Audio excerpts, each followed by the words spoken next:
All right, so here we are with lesson 4 from unit 5. We're going to be talking about linear functions and trying to apply them to some real world situations. So number 1, Zara owns an online fashion boutique, launched a promotion where followers of her social media account who tag a friend are entered in a giveaway. The linear relationship between the hours since launching the promotion and her total number of followers on social media is shown in the graph below. We want to find the rate of change and explain its meaning. So remember, rate of change is just another word for slope. Okay, and the way that we find slope on a graph is using a slope triangle. So what we want to do is identify 2 points, okay, that the line goes through. Remember, those points have to be in the crosshairs there of your graph. We're going to draw a triangle, rise over run. We don't want to count blocks, right? It's tempting to say up 2 over 4 here, right? But we're not really talking about up 2 over 4. We got to look at what the axes are counting by. So for this one here, it actually looks like it's up 200, okay, and over 4. All right, so when I find that rate of change, I want to do 200 over 4. All right, so when I actually calculate that, I end up getting 50, and it looks like followers per hour.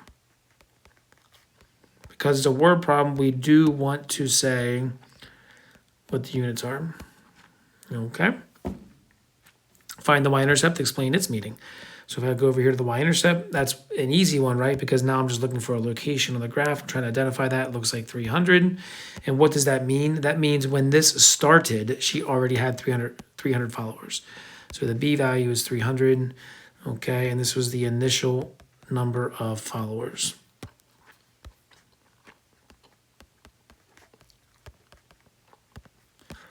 Write an equation to express situation. So we found that M is 50. We found that B is 300. So if we wrote that as an equation, we would say Y equals 50x plus 300, right? Remember, the 50 and the 300 are what we're plugging in. The Y and the X are part of the equation. We'll leave them as they are. Let's try another example together. This one's a little bit different. We're given a table this time. Sean recently went skydiving for his birthday. The relationship between the time in seconds and elevation in feet is shown in the table below. Makes sense, right? That his elevation in feet is going down, right? Because he's getting closer to Earth.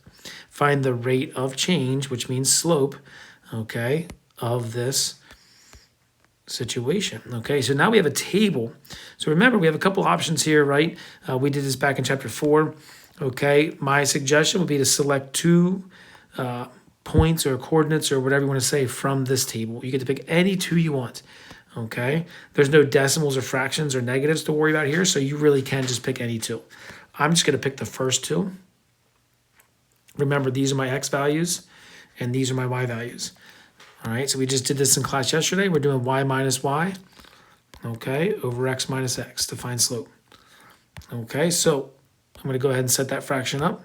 So I got 12150 minus 12,500 over, and then I got 2 minus 0 on the bottom. Okay, so I'm going to go ahead and I can use my calculator if I need to subtract those. Okay, so what is that going to give me? What, 350 on top and 2 on the bottom.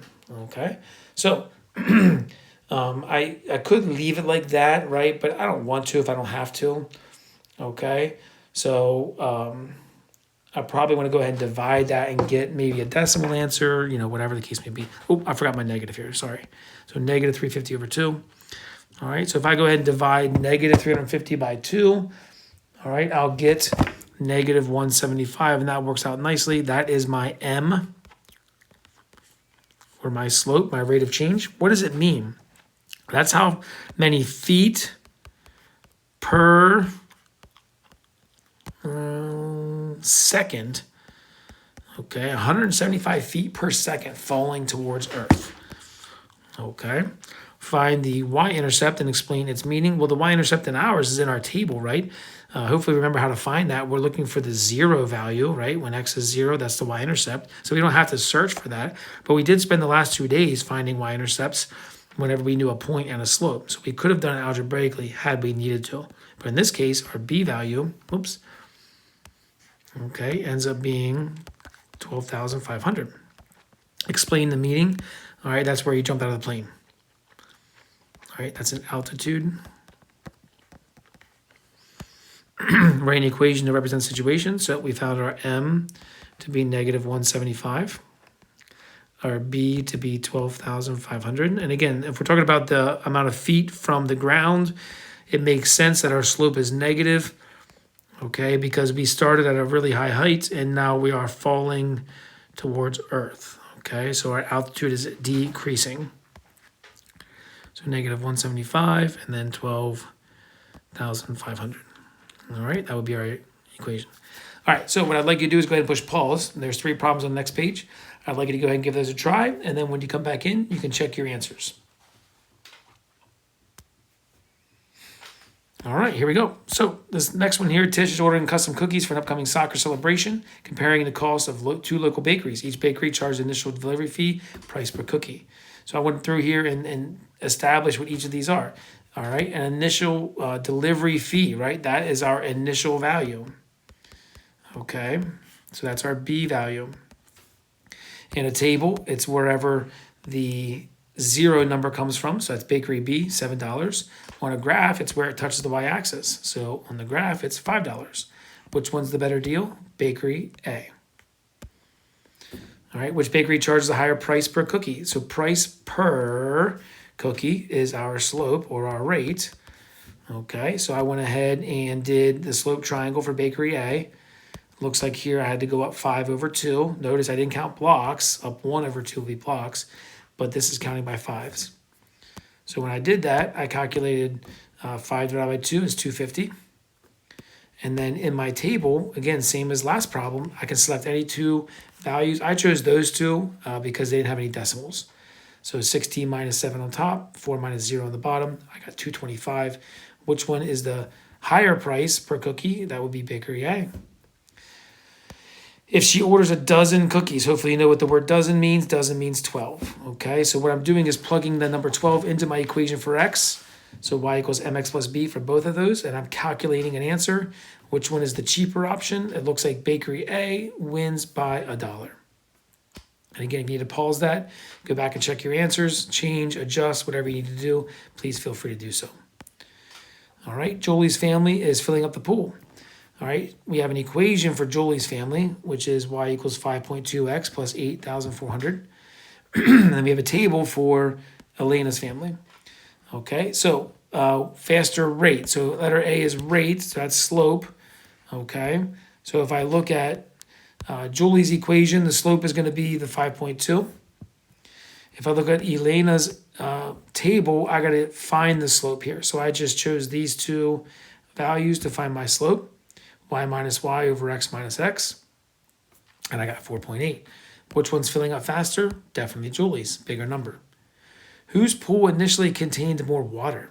So that'd be your starting value. So if I look at Julie's, she actually had 8,400 gallons. If I look at Elena's, she had 7,850 gallons. So again, Julia had more water. Last, after 30 minutes, whose pool contains more water? I mean, it should be common sense. Julie started with more. Hers is filling faster. She's going to have more water. I went ahead and calculated it by plugging 30 in for x to both equations. So remember, we're doing y equals mx plus b here, right? Okay, y equals mx plus b. So we had the equations for both. We plugged in 30 for x. We found our answer, 8,556 gallons after 30 minutes for Julie's pool. Go ahead and push pause, change, adjust, do what you need to do there to make sure your answer matches mine. Last practice problem here that you did was about 3 friends traveling to school. They all start a certain distance away from school. They're traveling towards school. So who starts the closest to school? So we're looking for the smallest y-intercept. So Freddie looks like he is 8 miles from school. Christian looks like he is a half a mile from school. And then Trevor looks like he is 5 miles from school. So who is the closest? Christian. Who is traveling the fastest? Now we're looking at the rate. Okay, so Freddie is easy. It's in the equation, negative 0.8. So he's moving 0.8 miles per minute. Okay, and then we have Christian here. I used my slope formula for him, okay, to find out he's moving at 0.05. And last is Trevor. Slope triangle for him, down 2. We can count blocks here, over 3. So I get negative 0.67 for him. So who's moving the fastest? Freddie. All right, so hopefully you got all those, and if you need to go back through and rewatch or get anything you need, please do so. We'll see you in class.